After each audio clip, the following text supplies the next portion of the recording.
All right, peace, African family. Damn, I'm way up close up on the camera. My bad if I look a little rough. I've been working all day, trying to get some stuff accomplished. So basically, it's gonna be one of those lives where I'm gonna ask you to take your emotions, take your feelings, and put them in your pocket. We're gonna talk a little bit of truth. No, actually, we're gonna talk a lot of truth.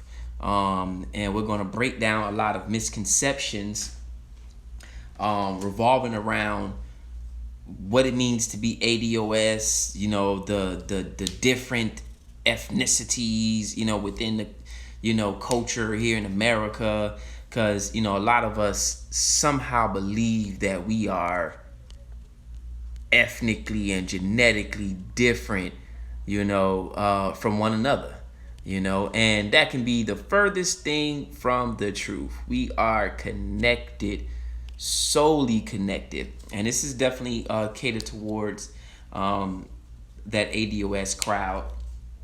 So let's get it right to it. I ain't even gonna make it long and drawn out. We're gonna get straight into the punches and shit like that. Like, we not even gonna play. So first and foremost, let me deal with this right quick. Let me deal with this book right here. Right? It's a very good reference book. I got a lot of good information out of this book. It's called Haiti's Influence on Antebellum America. And basically what this book talks about in a nutshell is how the influence of Haiti, right, directly influenced African American culture. Now, I'm using African American culture just so we can have a standard of what y'all know what I'm talking about, right? How Haiti directly affected African American culture. So what you think African American culture is, when you go down to Louisiana, when you go down to Texas, when you go up to Missouri, when you think that is African American culture, that is truly Haitian Caribbean culture. When you use words like juju, when you use words like roots, when you use words like voodoo and all those things, that comes directly from that Haitian influence, right?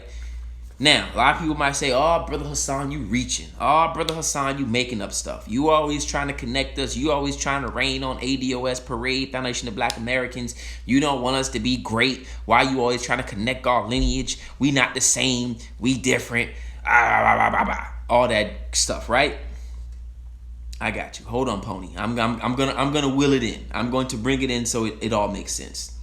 And again, this is. I know people gonna say, "Oh man, you just hating because you want a piece of our reparations." Listen, I'm not. Listen, neither here, neither there. I'm more about the history, about the connecting, about the understanding. Because when we truly understand who and what we are and how we are connected, we can utilize that information so we all could win, right? Because if we sitting here out here arguing about, like, I'm not gonna argue with anybody about white man scraps. Like, that's not what I'm gonna do. I'm not gonna argue about white man scraps because that's really what it is. You know what I'm saying? For me. Let me not even say that online, but I don't give a damn about what the white man can offer us. I'm more worried about what we can do for ourselves and how we can do it for ourselves. Let me just say that, because I don't want this video to get taken down, because y'all know how they be on my behind like that. So moving forward, so when you talk about chattel slavery in the United States, one of the most overwhelming, underrated things that people talk about in America is the length of chattel slavery in America, right? A lot of us don't know that. And I can't really see the chart, but I'm really going to just, maneuver through this. A lot of us don't know that chattel slavery in America, what we consider to be America, only lasted for about 88 years, 88 to about 90 years. Prior to the American Revolution, which took place in 1776, prior to that time period, right there, it says it right here.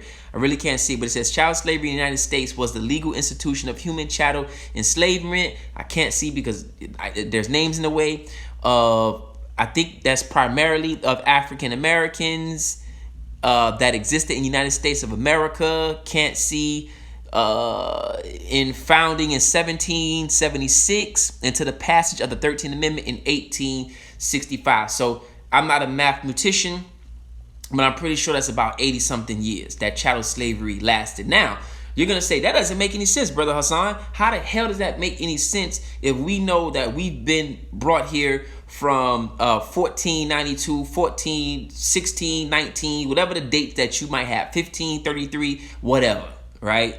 That doesn't make any sense. Well, prior to that, before the American Revolution, it wasn't classified as America, okay? It was just a whole bunch of colonies where you had the French people right here, Louisiana. That was all French territory. And as you move more west, you had Spanish territory. And on the East Coast, you had more English territory, right? And so it wasn't necessarily considered the United States. So when slavery existed under this institution, it was colonial slavery, right? These were colonies by different European powers. The French, the Spanish, and the English, and the Dutch, and other places like that. This is why when you go down to Louisiana, and I've been to a lot of these plantations, when you go to these plantations, you will see that they will have more French last names and things like that, right?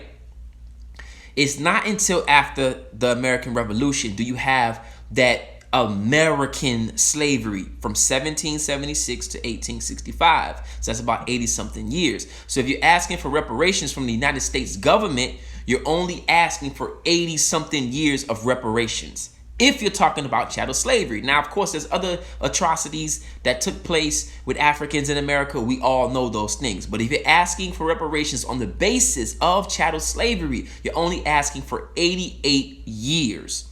This is why a lot of us say that the battle for reparations has to be a global one, because it was European people who enslaved Africans on this continent the longest. You get what I'm saying? It was France and England and those other people who enslaved Africans the longest, longer than what is considered the United States government, right?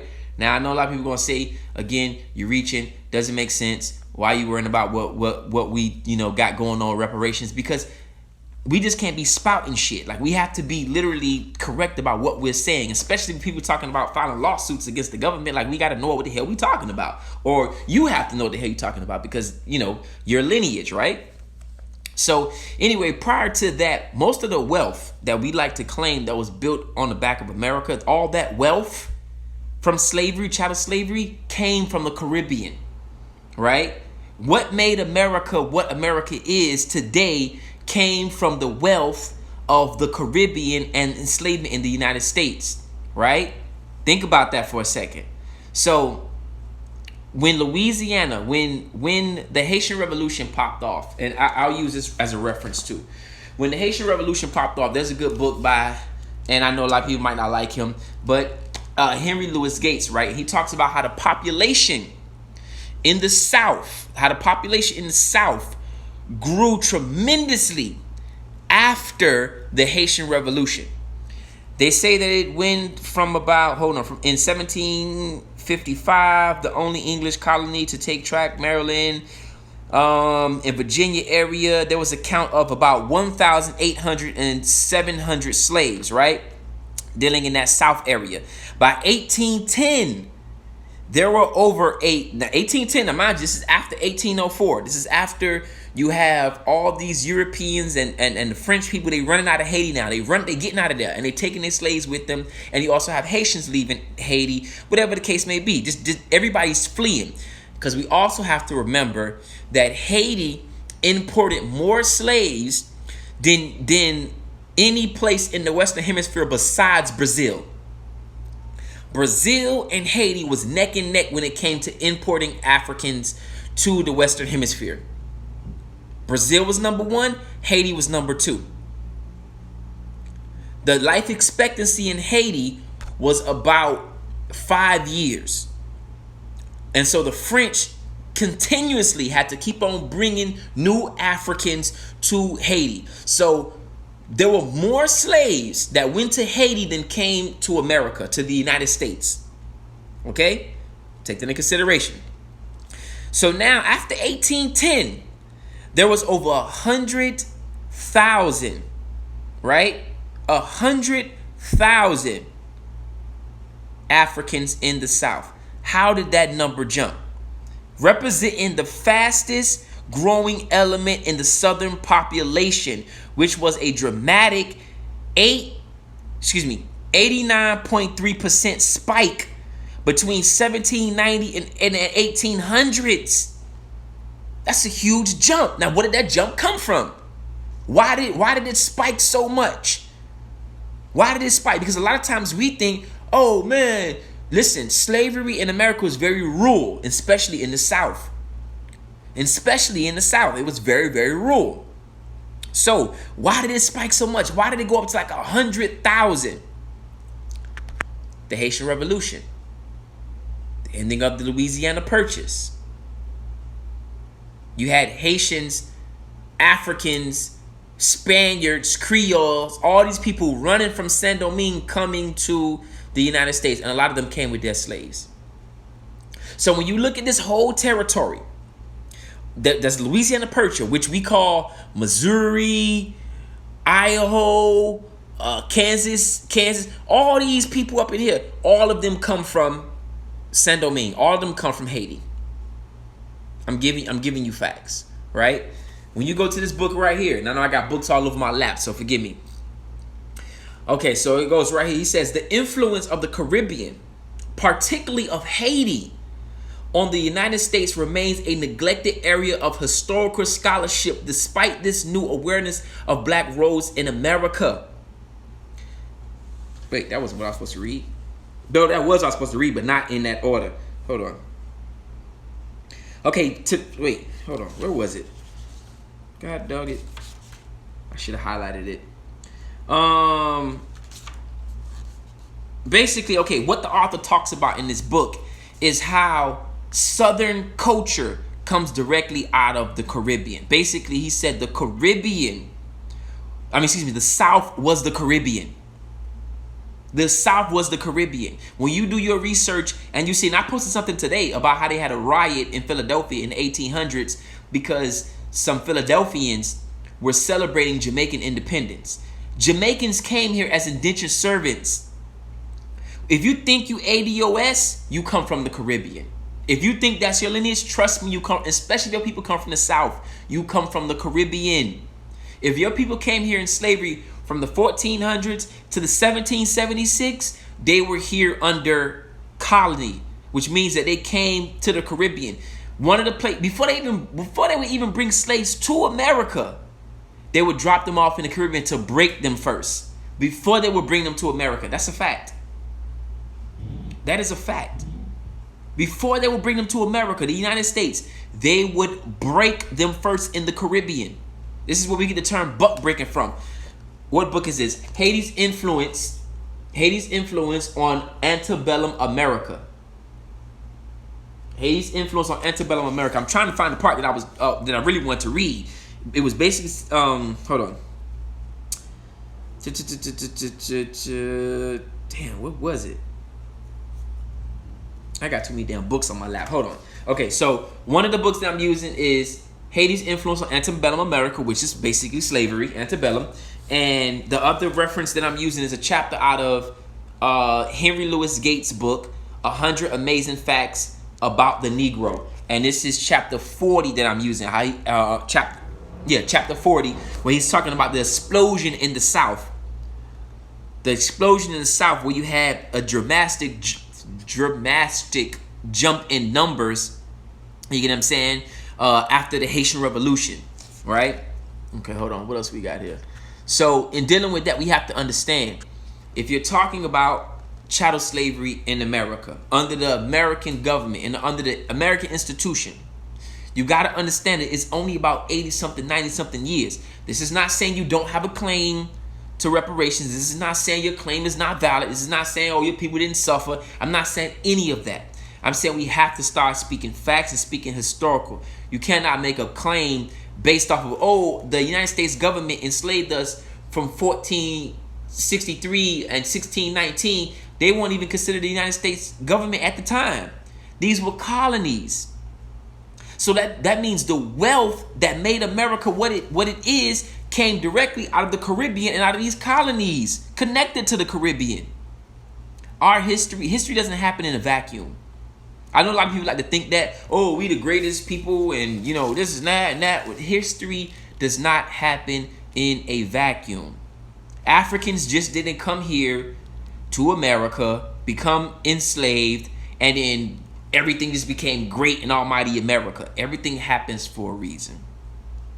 History doesn't happen in a vacuum. I know people want to tell you that because a lot of people are selling you an image, an idea. You know what I'm saying? People are selling this to you. They're selling you division amongst other African groups. And I'm not saying we all connected. I'm not even going to sit here and say that because we're not. Some Jamaicans don't like Haitians. Some Haitians don't like Jamaicans. Some Bahamians definitely don't like Haitians. You know what I'm saying? Some Nigerians don't like Ghanaians. And it's just like that. It is what it is. One thing I always say is find the African who rocks with you and rock with them. That's it. I don't care what your ethnicity, your cultural background. If you're a cool African, I'm going to rock with you. That's it. I'm not ever going to step over a ride or die African American to go hang with a coon Haitian. I'm not doing that. Period. I love my ethnicity. I love my heritage. I love all that. But if you want some BS, I always say this, I'm not rocking with you. But getting back to my point, a lot of people are selling you that. They're selling you the idea of ADOS and this and that, and they're selling you this. They're making money off of you. And I am not trying to pocket watch nobody. I'm not trying to, hate on nobody, and I'm just keeping it in the buck with you. They're not giving you the facts. They're not telling you the real. They're not going to give you the historical reference. They're going to have you repeating stuff that they say, and it doesn't even make sense. It doesn't even make sense. That's why you will get some white people, check it, you'll get some white people who will say things like, oh, we fought to free you from slavery, right? And in your mind, you're like, what are you talking about? How did you, and don't get me wrong, when they say that, that's BS now. I'm not co-signing that. That's BS when they say that. But they'll say things like, oh, we freed you from slavery. Because they know, historically, that American slavery only lasted 88 to 90-something years. If your ancestors were enslaved on this land prior to 1776, they were enslaved by the Dutch, the British, the Spaniards, and the French. Which means that the bulk of the enslavement in America, the wealth of the slavery in America, came from those colonies based in America. That's a fact. That's a fact. Because again, chattel slavery under the United States government only lasted 88 to 89 years. Now, I was trying to find a part in the book, which I lost it. I just wore. I hate when that happens, yo. I should have highlighted the damn part. The author made a very good point in the book to point out the influence. By the way, let me do say this, by the way. I do have the Hidden History of Haiti part 2 coming up. We're going to be doing that in December.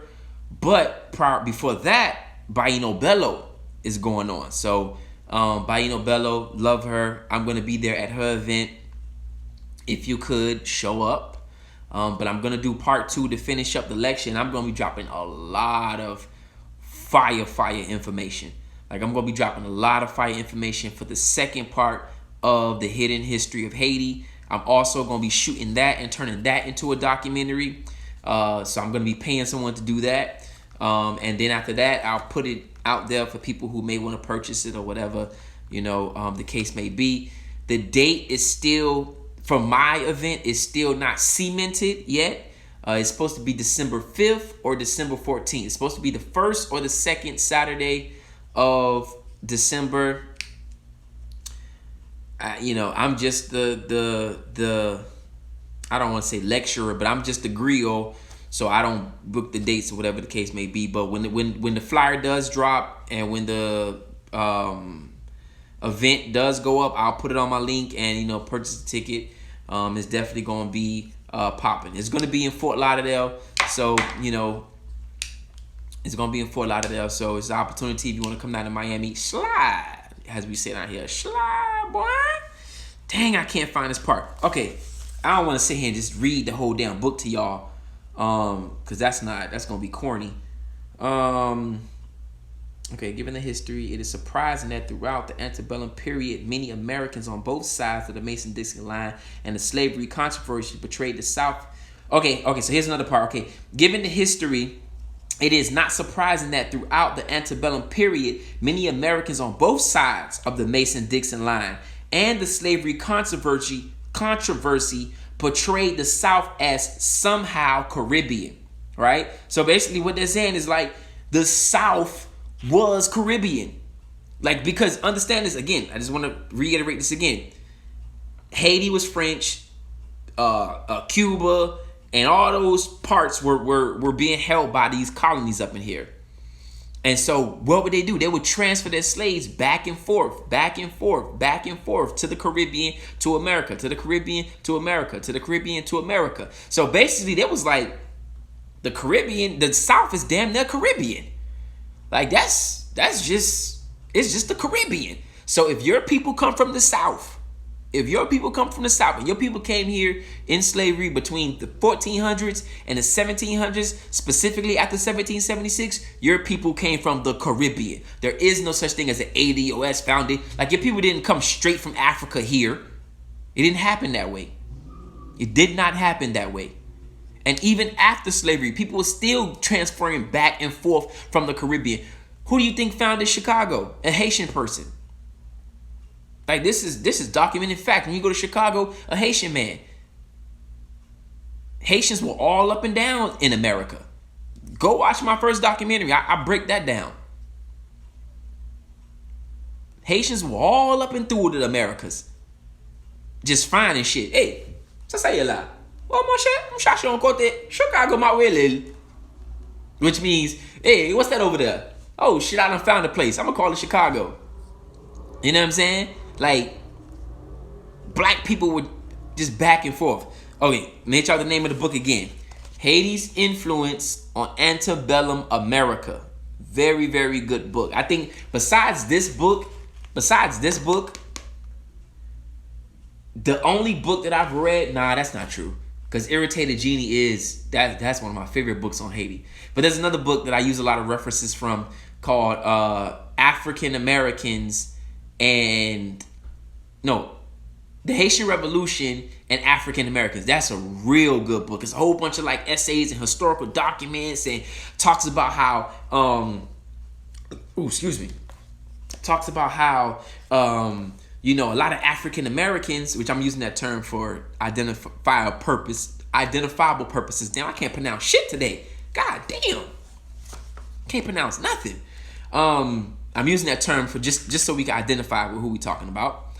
How African Americans, like one time, I think I seen my boy Sawyer in here. Sawyer, you in here, Sawyer? I think I'm seeing Sawyer get a kick out of this. So like 6 months after the Haitian Revolution, there was like a 4th of July celebration going on. And I'm going to talk about this in my lecture.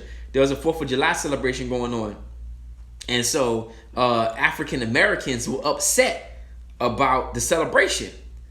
And so they start going through this. So here's the part that I'm going to talk about in my lecture, which I shouldn't be giving away the lecture points, but it's a lot of, I got a lot of stuff I'm going to talk about or whatever, but here's a part in there. So as you can see, it was a riot that took place, right? And so it says here in the book, it says 1804, a mere 6 months after Haiti's independence was achieved, a group of blacks in Philadelphia took to the streets to protest their exclusion from a white 4th of July from white 4th of July festivities, knocking whites in the head, I can just imagine black folk going through the street punching white people in the head, knocking white folks in the head and damning them, saying that we gonna do to you what the Haitians did to the French in Haiti. It's just funny, you know what I'm saying? So it's, this is another good book as well. But yeah, man, there is no such thing as an ADOS, as a foundational Black American. Like, we all mix, we all African. right? We cannot identify ourselves based off of what plantation we came from. That's just ridiculous. And I'm not saying we all united. I'm not saying that at all. I get a lot of shit from Haitian people.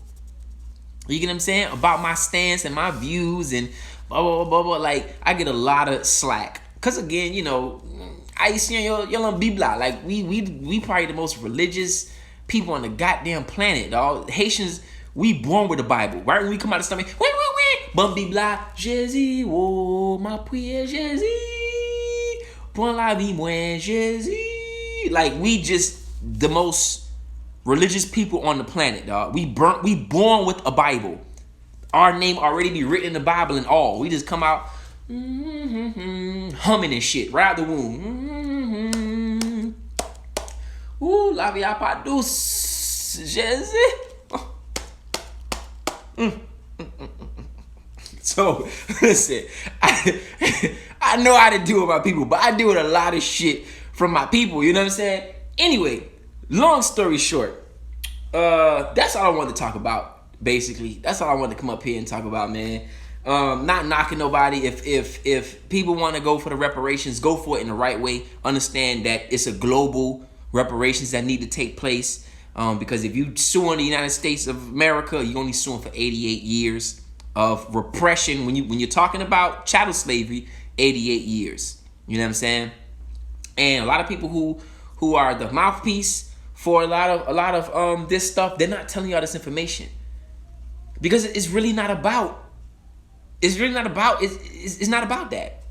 To be real with you, it's not about that. It's about selling you something. You know what I'm saying? So, got to keep it a buck.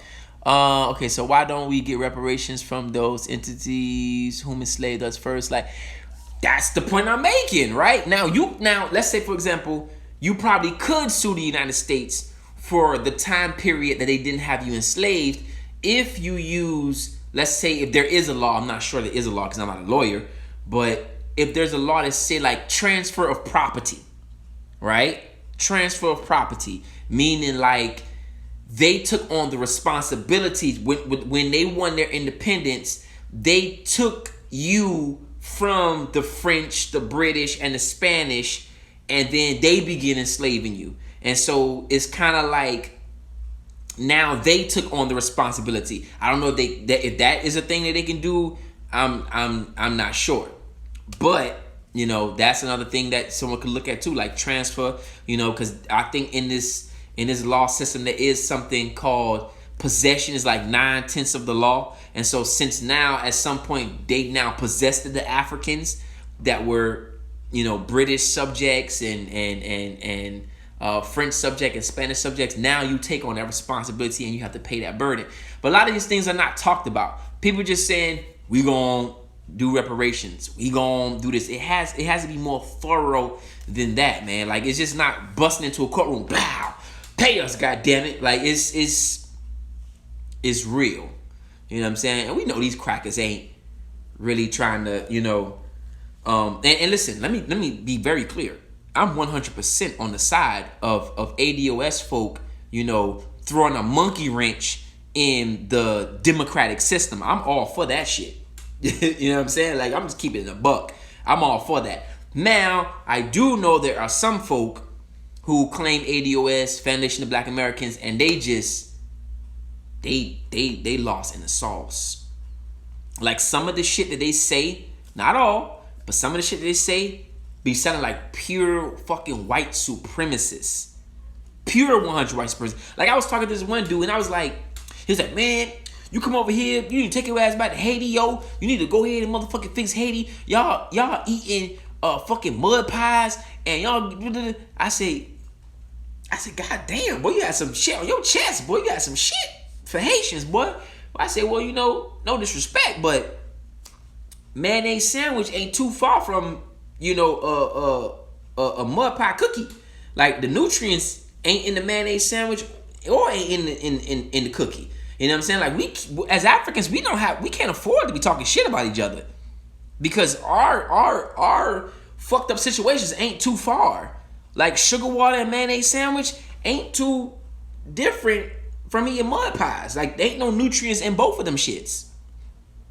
Like, we just got to keep it a buck. We got to keep it a buck. We don't have time for, oh, y'all be selling y'all kids in the Caribbean to prostitution. Hey, man, listen. This shit is a global thing, man.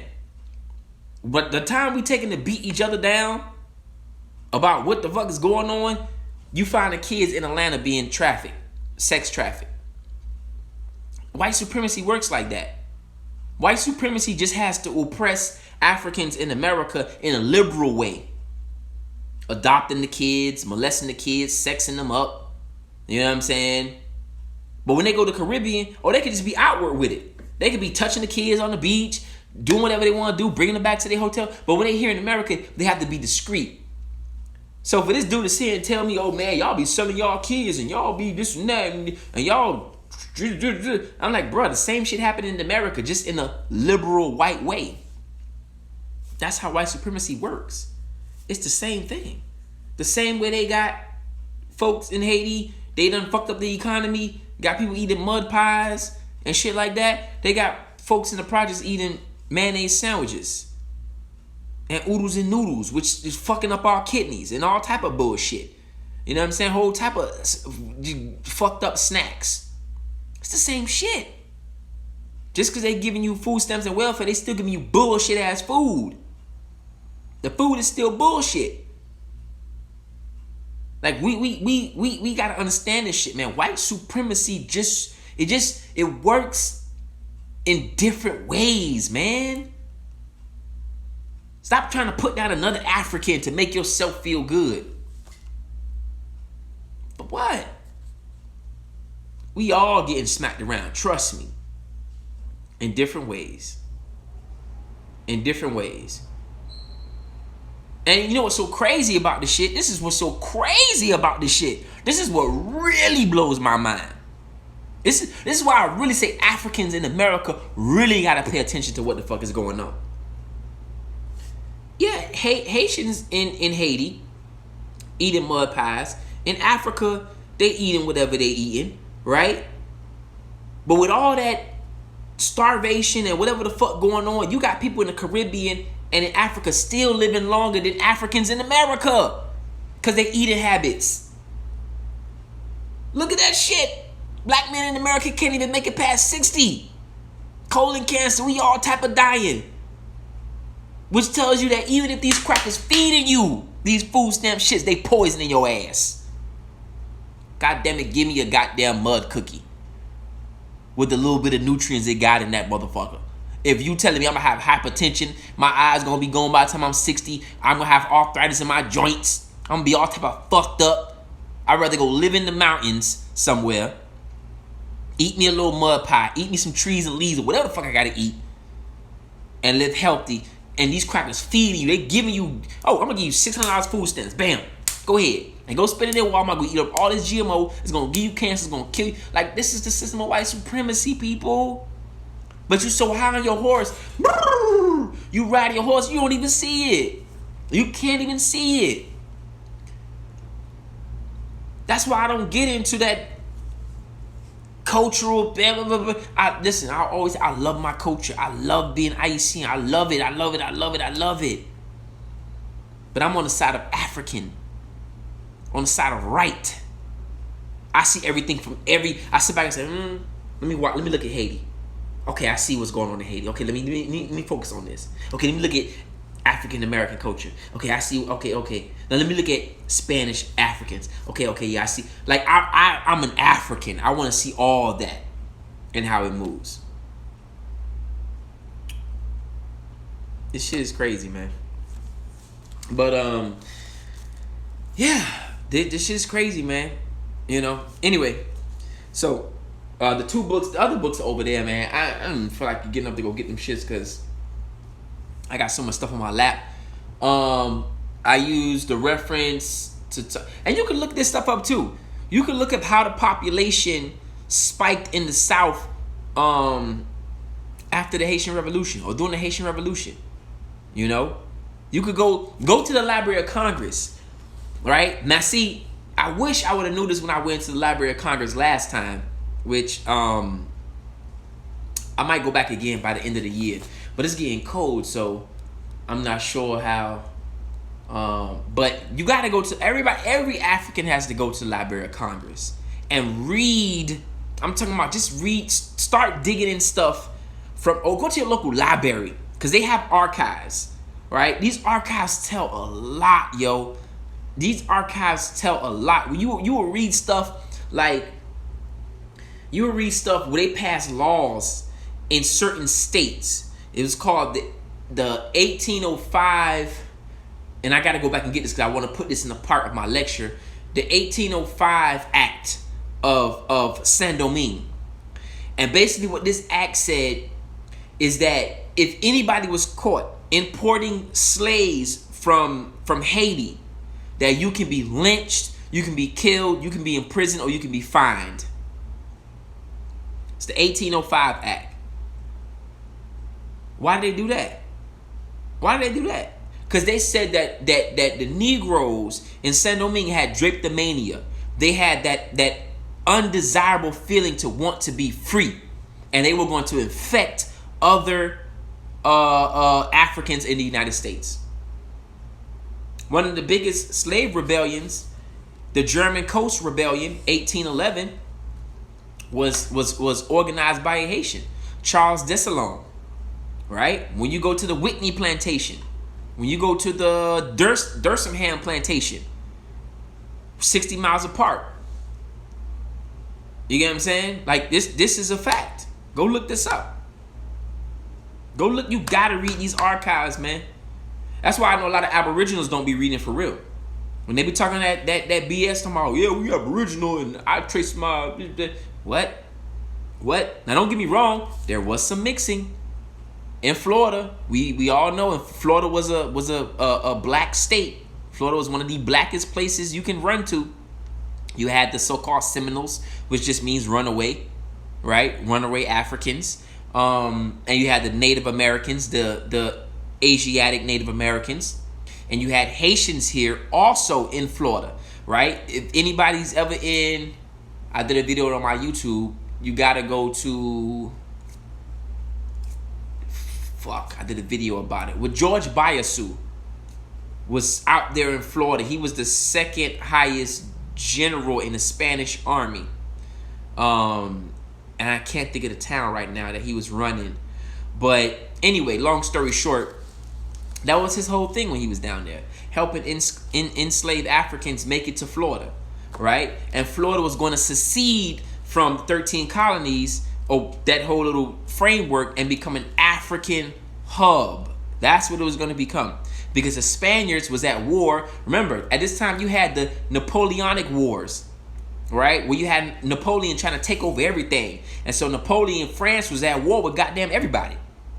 France was fighting with everybody. With the Spaniards, with England, with everybody. Them crackers at everybody's throats. You know how you see them cartoons and all you see is smoke, and then you see hands coming out and fists coming out and necks coming out, and somebody try to run out the smoke and they pull them back in, get back in here. Like, that's what France was doing, just fighting with everybody. Bitch, where you going? Come on. And so Spain was like, look, we're going to pull away.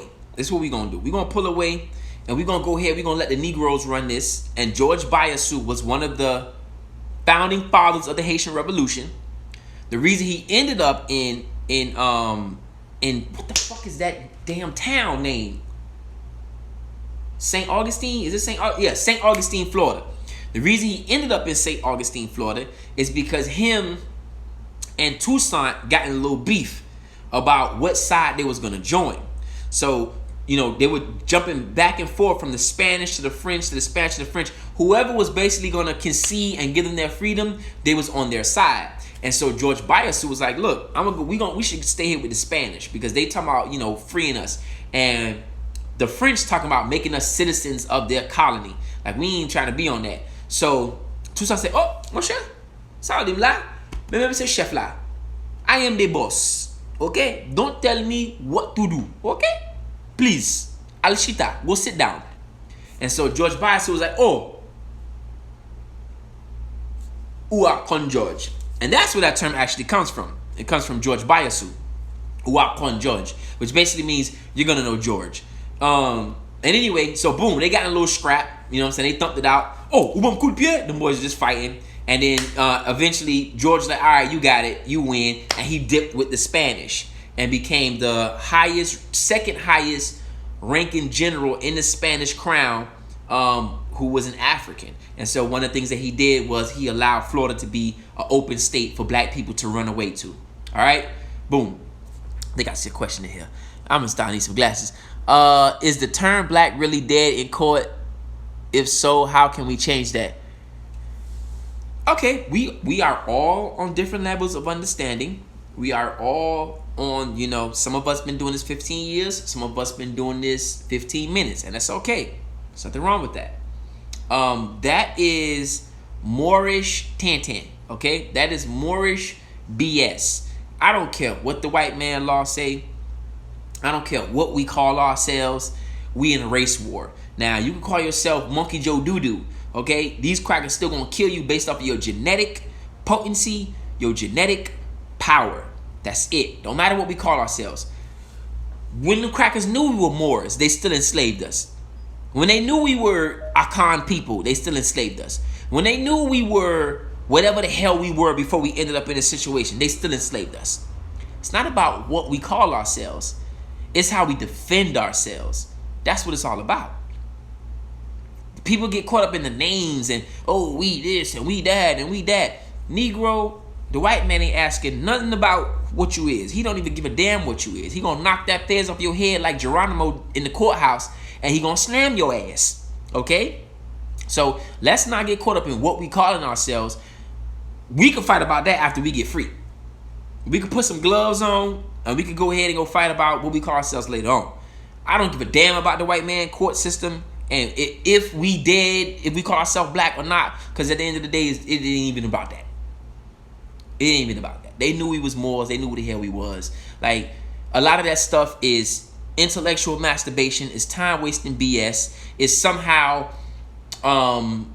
it's somehow something to make us feel like, well, I know something that you don't know. Look at my KFC Moorish hat and look how it tilts to the side. Like, it's stupid shit to waste time, right?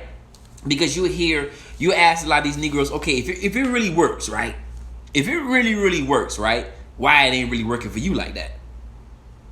Why it ain't really working for you like that? Why I be seeing them Moors and I be in New York, them niggas still be jumping on trains? Like, where your land at? I mean, we gonna keep it a buck. Show me your 40 acres and something. Like, it ain't about what we call ourselves. All that stuff is BS, man. And really, when you really think about it, who got time to get caught up in the white man law, fighting with the white man by his laws? Whenever the cracker feel like changing his laws, he gonna change them to suit him. That's what power is. Power is the ability to find someone's reality and have them believe it. Power is the ability to define someone's reality and then have them believe it.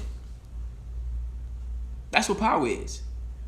Power is when you call somebody a thought and then they believe their thought and then they start thoughting. That's what power is. The ability to define somebody and then have them believe it. We don't have time to go by white people definitions, whoever definitions. Listen, we African. Let's knock this cracker in the head like they did in Philadelphia in 1804. And they said we're gonna do to y'all, but they did the same don't mean, goddammit. And all that other stuff is just it's irrelevant. But it's time wasting. You got people out here telling us we need to wait till Yahshua come back and he gonna crack the sky and put everybody back in slavery. This is what people are telling us in 2020. That Yahshua Yahweh is gonna come back and crack the sky and put our enemies into slavery. And that we deserve to go in slavery in the first place because we didn't follow the laws, commandments, and things like that. We deserve to go into slavery. This is what their Torah, their Quran, whatever it tells them now. That we deserved our enslavement because we didn't listen to the laws and commandments. They don't sign some white man shit that the white man said, you know what, let's rewrite this a little bit and put in there that they deserved it because they didn't listen to God. All right, now get back to it. And now we reading it and we blaming our own selves. We blaming our own ancestors for being enslaved. Man, because we ain't follow the laws and commandments.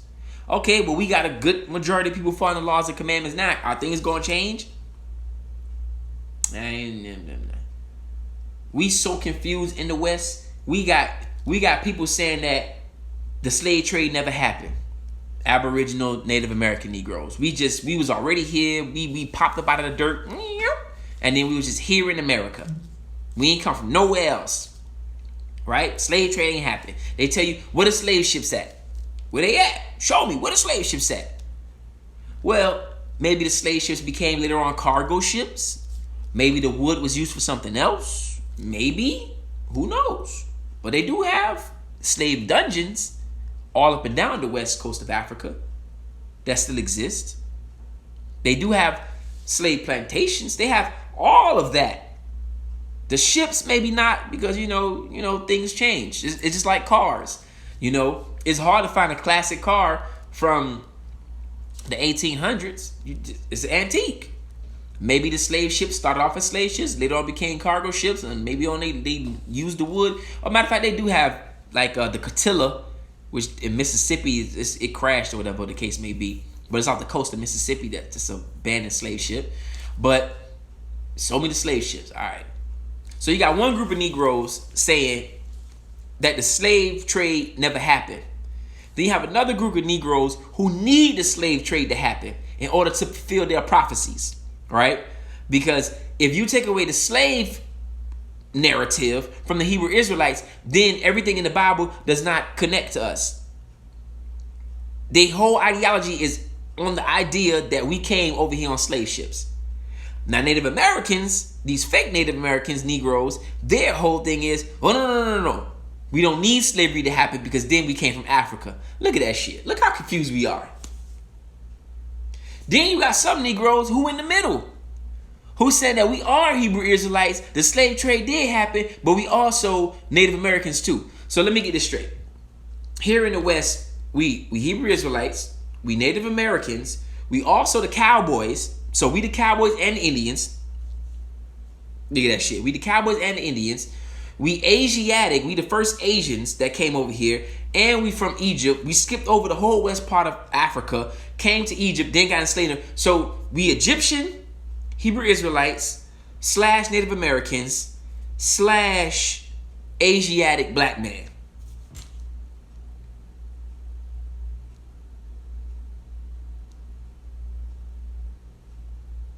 No. My screen didn't freeze. I just gotta look.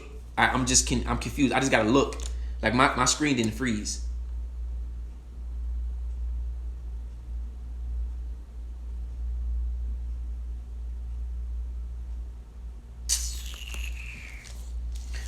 Anyway, let me get the fuck up out of here. I got some stuff I gotta do. I'm sending y'all, whoever sent me a little cash app, I appreciate you. I love you. I'm sending off your orders in the morning. I appreciate all the love and support. Because, a lot of us, one of the things that Dr. Amos Wilson says really touches my heart. And this is why I've learned to move the way I move in a lot of ways, right? He says the cultural connection that we have to Africa and African things should be turned into economical, I can't pronounce nothing today. Economical success, right? Or economical benefits, right? So, a lot of our young men out here, and I try to teach the young boys and try to give them a little inspiration.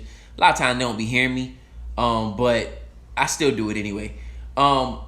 If they had trades, or they understood how to make things with their hands, they understood how to do other things other than selling drugs. Because look, I've been on that path before. I know what it is. I'm not shitting on nobody. I know what it is. But at some point, we can't allow people to sell poison to our own people. It's ridiculous, right? So we got to learn how to do things with our hands. Like, our cultural products should be the things that boost our communities, right? And these so-called drug dealers, they're not stupid. They're not ignorant. They're not dumb. Like, think about, and again, I'm not trying to incriminate myself, but think about,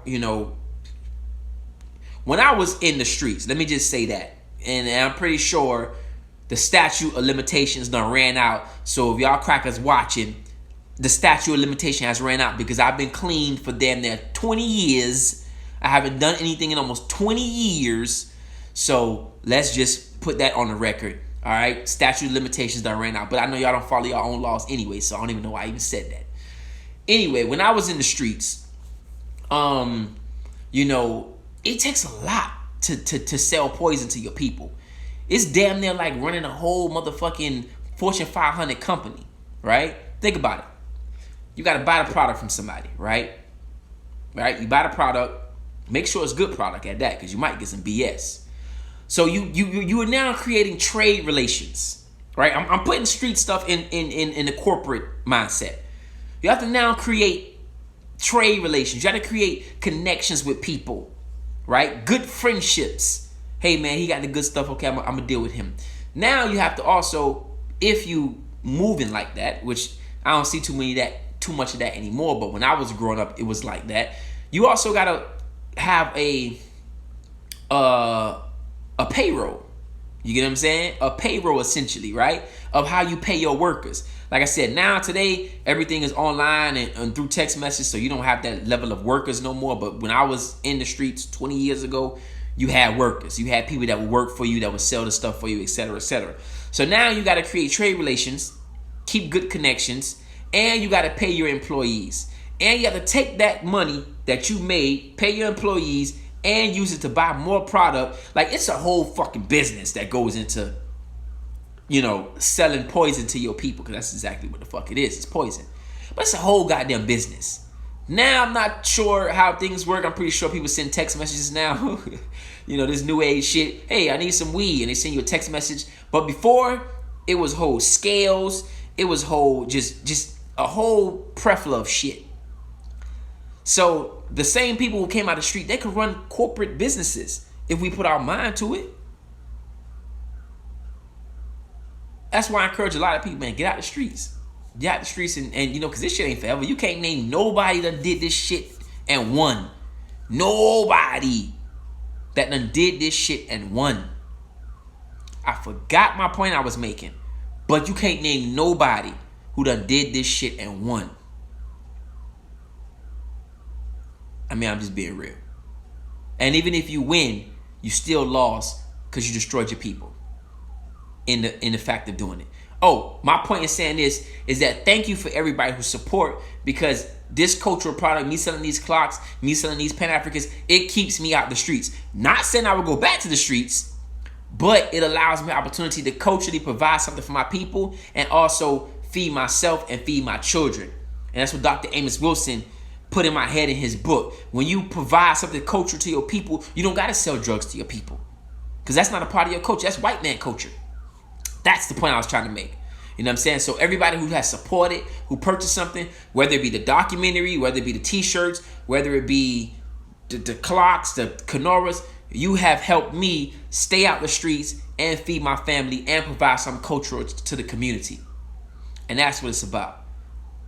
And that's why you always see me say, hey, buy something from her, buy something from them.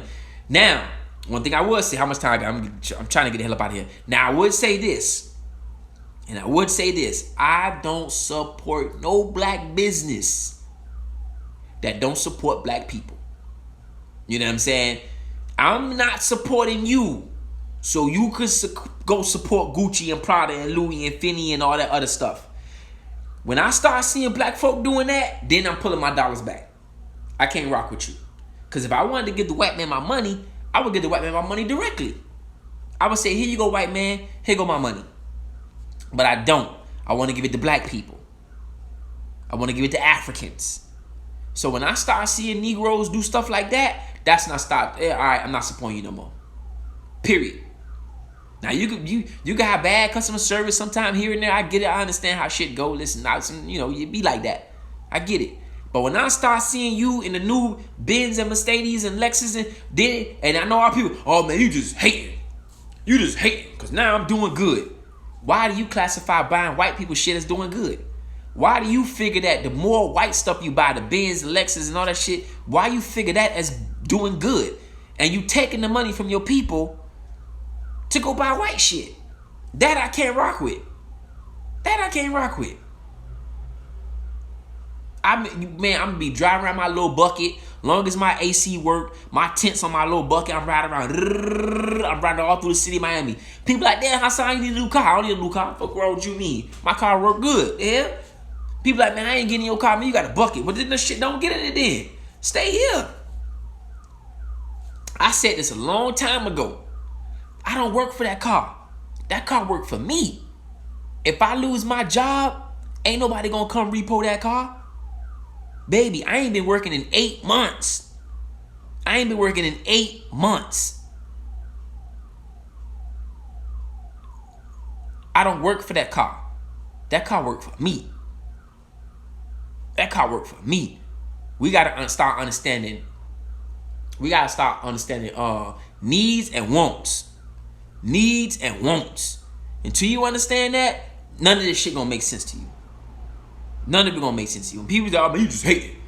I'm not hating. I'm not. I want you to get the bag. I want you to get the bag. I'm supporting you to get the bag, but not get the bag and get the bag to the cracker. That defeats the whole purpose. Go sell something to white people and then give the money back to white people. Don't sell shit to black people and then give the money. Like, don't do that. That's treason. Don't do that. That's treason. Treason. I know my English ain't good. Don't laugh at me. My English ain't good. But yeah, man, like, come on. So again, I say that I humbly appreciate every African who purchased something, who support, whether it be the lecture, you know what I'm saying? Whether it be the clocks and the keychains, you know what I'm saying? Because I put money into this, you know. But I appreciate when people purchase the stuff, man. Real deal. You gotta learn how to tighten that belt, baby. I ain't been working in 8 months. You gotta learn how to tighten that belt. Things might get a little hard. And that's why, listen, that's why I don't give a fuck. And I can say what I want to say. You know why? Because I know how to tighten that belt. I ain't ever walk around no job scary. I ain't ever walk around no job. Yes, sir, boss. Yeah, you right, boss. You right. I ain't ever walk around no job like that. Anybody ever know me, any place I ever worked at, I ain't ever walk around like that. You know why? You know why? Because no matter how much money I made, I still made sure I put something to the side. So if I do, like right now, I ain't been working 8 months. If something happen, I ain't on my ass, or I ain't gonna be on my ass that bad. I can't sleep with my head on. Like I remember one time, I seen a cracker put his hand in a black employee's face and was like, "Rah." And I had to come in like, yo, get your hand on his face, man. Like, what the hell you doing? The fuck? Like, and that's like, why you let him talk to you like that?